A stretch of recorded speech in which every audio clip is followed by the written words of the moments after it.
Hello friends, welcome back to my YouTube channel. जो हमारी series चल रही थी आर्ट एंड कल्चर की, उसका हमने 2019 तक के क्वेश्चन अपलोड कर दिए हैं। जो 2019 तक के PYQs पुटअप किए गए हैं यूपीएससी में, वो हमने उसके लिए वीडियो अपलोड कर दी है, तो वो आप ज़रूर जाके चेक कर लेना। और आज की वीडियो में हम 2020 के एंड 2021 के क्वेश्चन देखेंगे कि कितने क्वेश्चन पूछे गए हैं और कौन कौन से क्वेश्चन पूछे गए हैं। फिर जो हमारा पेपर बचेगा वो बचेगा हमारा 2022 का, उसकी वीडियो आपको कल मिल जाएगी। तो आज की वीडियो का हमारा टारगेट है 2021 और 22 को कंप्लीट करना। तो 2020 जो था उसमें जो हमारे क्वेश्चन पूछे गए हैं यूपीएससी में, वो 6 क्वेश्चन पूछे गए हैं। और जो 2021 है उसमें जो हमारे क्वेश्चन पूछे गए हैं वो हमारे 4 क्वेश्चन पूछे गए हैं। तो फ्रेंड्स, पहले तो प्लीज़ चैनल को सब्सक्राइब कर देना और लाइक कर देना। आपका एक सब्सक्राइब बहुत सपोर्ट करेगा। तो जो हमारा 2020 का फर्स्ट क्वेश्चन है हमारा, वो है हमारा भारत के सांस्कृतिक इतिहास के संदर्भ में, भारत के सांस्कृतिक इतिहास के संदर्भ में परमिता शब्द का सही विवरण निम्नलिखित में से कौन सा है। इसमें फर्स्ट ऑप्शन हमें दे रखा है सूत्र पद्धति में लिखे गए प्राचीनतम धर्मशास्त्र पाठ। वी ऑप्शन हमें दे रखा है वेदों के प्राधिकार को अस्वीकार करने वाले दार्शनिक सांप्रदाय। और सी ऑप्शन हमें दे रखा है परिपूर्णताएं जिनकी प्राप्ति से बोधिसत्व पथ प्रशस्त हुए। और डी ऑप्शन हमें दे रखा है आरंभिक मध्यकालीन दक्षिण भारत के शक्तिशाली व्यापारी श्रेणियां। तो इसका कौन सा वाला सही है? इसका हमारा थर्ड वाला सही है, सी वाला, परिपूर्णताएं जिनकी प्राप्ति से बोधिसत्व पथ प्रशस्त हुए। और जो ये इसका व्याख्या दे रखी है, ये आप खुद से पढ़ लेना फ्रेंड्स। जैसे पारमिता शब्द जो है उसका अर्थ जो होता है वो होता है परम से व्युत्पन्न हुआ है ये। फिर हमारा सेकंड क्वेश्चन जो है, हमारा सेकंड क्वेश्चन है प्राचीन भारत के विद्वानों या साहित्यकारों के संदर्भ में निम्नलिखित कथनों पर विचार कीजिए। तो फर्स्ट है हमारा परिणिनी पुष्यमित्र शुंग से संबंधित है। सेकंड दे रखा है इसका हमारा अमर सिंह हर्षवर्धन से संबंधित है। और सी दे रखा है इसमें कालिदास चंद्रगुप्त द्वितीय से संबंधित है। इसमें हमें बताना है उपरोक्त कथनों में से कौन से सही हैं। फर्स्ट दे रखा है केवल 1 और 2, केवल 2 और 3, केवल 3 या 1, 2 और 3। तो इसका हमारा 3 वाला सही है, केवल 3 कौन सा था? कालिदास चंद्रगुप्त द्वितीय से संबंधित है। ठीक है फ्रेंड्स, और ये इसकी व्याख्या दे रखी है, ये आप खुद से पढ़ लेना। फिर थर्ड वाला है हमारा भारत के धार्मिक इतिहास के संदर्भ में निम्नलिखित कथनों पर विचार कीजिए। इसका फर्स्ट दे रखा है हमारा स्थावीरवादी महायान बौद्ध धर्म से संबंधित है, समृद्ध है। फिर सेकंड दे रखा है इसमें लोकेतवरवादी सांप्रदाय बौद्ध धर्म के महासंघियान सांप्रदाय की एक शाखा थी। थर्ड दे रखा है हमारा महासंघिकों द्वारा बुद्ध के देवतोरोपण ने महायान बौद्ध धर्म को प्रोत्साहित किया। तो इसका कौन सा वाला सही है? उपरोक्त कथनों में से कौन से सही हैं?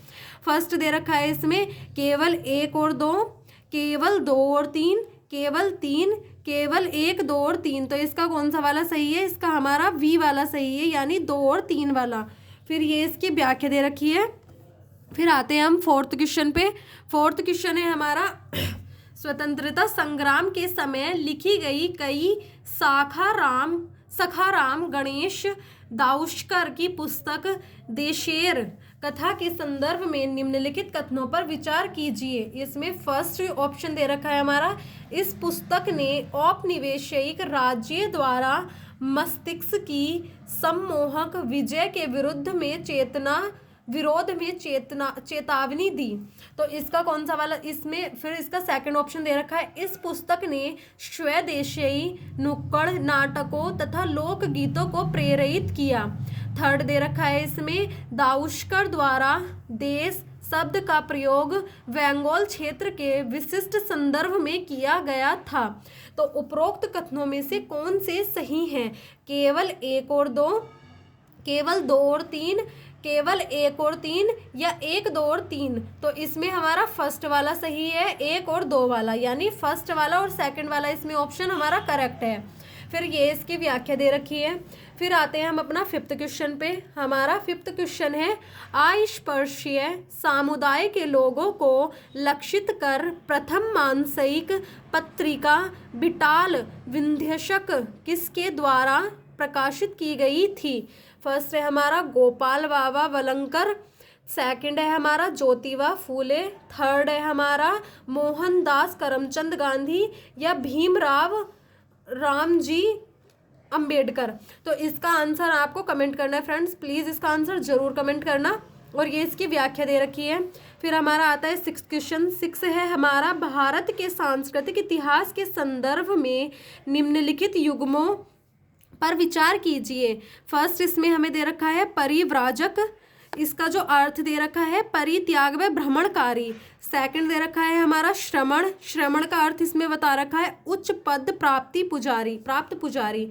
और थर्ड ऑप्शन हमें दे रखा है उपासक, उपासक का अर्थ इसमें हमें दे रखा है बौद्ध धर्म का साधारण अनुगामी। तो इसका कौन सा वाला सही है? इसका हमारा फर्स्ट और थर्ड वाला सही है, यानी फर्स्ट और थर्ड का जो अर्थ है वो हमें सही बता रखा है। श्रमण का जो अर्थ होता है, श्रमण का अर्थ होता है हमारा श्रमण परंपरा भारत के प्राचीन काल से जैन, बौद्ध तथा कुछ अन्य पंथों में पाई जाती है। जैन भिक्षु या जैन साधु को श्रमण कहते हैं, यानी जैन भिक्षु और जैन साधु जो होते हैं उनको हम श्रमण कहते हैं। ठीक है फ्रेंड्स, तो हमारा 2020 का भी कंप्लीट हो गया है। 2020 में जो 6 क्वेश्चन थे वो सारे हमने देख लिए हैं अच्छे से। अब जो हमारा पेपर आ रहा है वो आ रहा है हमारा 21 वाला, यानी 2021 में जो हमारे क्वेश्चन पूछे गए हैं अब हम उसको देखेंगे। तो फ्रेंड्स प्लीज़ चैनल को ज़रूर सब्सक्राइब कर देना। तो हमारे 2021 में हमारे क्वेश्चन पूछे गए हैं 4। ठीक है, तो इसका जो फर्स्ट क्वेश्चन है वो है हमारा प्राचीन भारत के इतिहास के संबंध में भवभूति, हस्तमल तथा श्रीमेश्वर क्यों प्रसिद्ध थे? जैन साधु के लिए या नाटककार के लिए या मंदिर वास्तुकार के लिए या दार्शनिक के लिए? तो इसका वी वाला सही है, वो मैंने पहले ही वो लगा दिया था टिक, तो उसके लिए आई एम सॉरी। फिर इसका जो व्याख्या दे रखी है हमें। फिर आता है हमारा सेकंड वाला क्वेश्चन। सेकंड क्वेश्चन है हमारा, निम्नलिखित कथनों में से कौन सा सही है? फर्स्ट इसमें हमें दे रखा है अजंता गुफाएं बाघोरा नदी की घाटी में स्थित हैं। सेकंड हमें दे रखा है सांची सपूत चंबल नदी की घाटी में स्थित है। थर्ड हमें ऑप्शन इसका दे रखा है, यानी सी ऑप्शन दे रखा है पांडुलेड़ा गुफा देव मंदिर नर्मदा नदी की घाटी में स्थित है। और डी ऑप्शन हमें इसमें दे रखा है अमरावती सपूत गोदावरी नदी घाटी में स्थित है। तो इसका ए वाला हमारा करेक्ट है, अजंता गुफाएं वाघोरा नदी की घाटी में स्थित है। ये बाकी तीनों ऑप्शन हमारे गलत है। फिर आते हैं हम थर्ड क्वेश्चन पे।